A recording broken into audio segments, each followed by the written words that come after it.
तुम्ही आंदोलन केलं, आंदोलनाची मागणी काय होती आणि त्याच्यानंतर ही कारवाई झाली त्याच्याबद्दल तुमचं काय म्हणणं? आमच्या शाळेमधले शिक्षक कामाला लावले याबद्दल काही आमचं म्हणणं नव्हतं, पण सगळे शिक्षक कामाला लावले याबद्दलचं हे आंदोलन होतं. बरं, असंही नाही की तहसीलदारांना सांगितलं नाही, असंही नाही तहसीलदारांना सांगितलं नाही, असंही नाही शिक्षण अधिकाऱ्यांना सांगितलं नाही, पण तुम्ही सगळेच जर का बहिरे होऊन बसला असाल तर आवाज आमचा कुठतरी आम्हाला वाढवावा लागेल. आणि तुम्हाला एकच सांगायचंय, सगळेजण अन्याय सहन करणार नाही, कुणाला तरी समोर यावं लागेल, कुणाला तरी आवाज उचलावा लागेल, या सिस्टमच्या विरोधात आवाज उचलावा लागेल. आज जन्माच्या प्रमाणपत्रापासून तर मृत्यूच्या प्रमाणपत्रापर्यंत भ्रष्टाचार बोकाळलाय.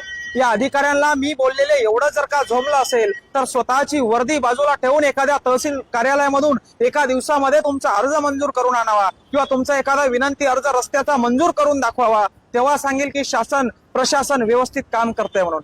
तुम्ही व्यवस्थित काम करताय, तुमच्यावर कामाचा लोड आहे, याबद्दल आमचं काहीच म्हणणं नाही, पण तुम्ही आमच्यासाठी आहात, आमचं म्हणणं तुम्ही ऐकून घ्यावं, त्याच्यावर प्रश्न या ठिकाणी तुम्ही मार्गी लावाल, यासाठीचा हा उद्रेक होता. आणि तुम्हाला जर का असं वाटत असेल की मंगेश साबळेवर गुन्हे दाखल केले, मंगेश साबळेला तुरुंगात टाकलं आणि आता मंगेश साबळे शांत बसेल, गोळ्या जरी झाडल्या तरी हा साबळे शांत बसणार नाही. शेतकऱ्यांसाठी, गोरगरीब कष्टकरी बांधवांसाठी या ठिकाणी उठलेला हा आवाज आहे.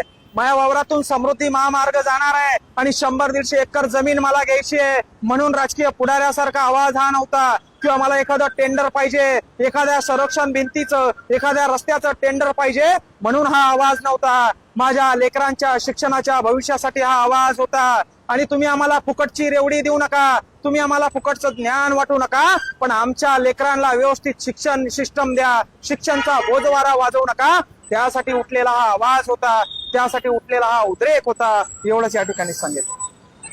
नक्कीच राजकीय षड्यंत्राच्या माध्यमातून आमच्यावर गुन्हे दाखल करण्यात आले, आमचा आवाज दाबण्याचा प्रयत्न करण्यात आला, पण त्या राजकारण्यांना मी सांगू इच्छितो, साबळे हा तुमच्या 4 दिवसाच्या तुरुंगानं किंवा 4 दिवसाच्या हर्सुलच्या जेलनं दबणारा नाहीये. अरे एवढा भ्रष्टाचार आज या महाराष्ट्रामध्ये बोकाळलाय, याच्यावर साबळे आवाज उचलणार आहे. आज हर्सुलचं तुरुंग सोडलं, हर्सुलचे या ठिकाणी पोलीस अधिकारी सोडले, तर बाकीकडं सगळीकडं भ्रष्टाचार या ठिकाणी बोकाळले. म्हणजे जेलात प्रशासन चांगलं सुरू आहे, जिथं कैदी असतात तिथं प्रशासन चांगलं सुरू आहे, मात्र बाहेर जिथं सामान्याचे काम व्हायला पाहिजे तिथं टेबलाखालून पैसे द्यावं लागतायत, टेबलाखालून भ्रष्टाचार सुरू आहे. आणि त्याच्या विरोधात जर का कोणी आवाज उचलणार असाल आणि तुम्हाला वाटत असेल तुम्ही तो आवाज दाबणार असाल तर ही जनता शांत बसणार नाही, आमच्यासारखे तरुण शांत बसणार नाही. आणि आम्ही ही खुणगाड बांधून हा आवाज उचललेला आहे. तुम्हाला वाटत असेल 4-2 दिवसाच्या तुरुंगवासानं तुम्ही आमचा आवाज दाबणार तर विसरून जा,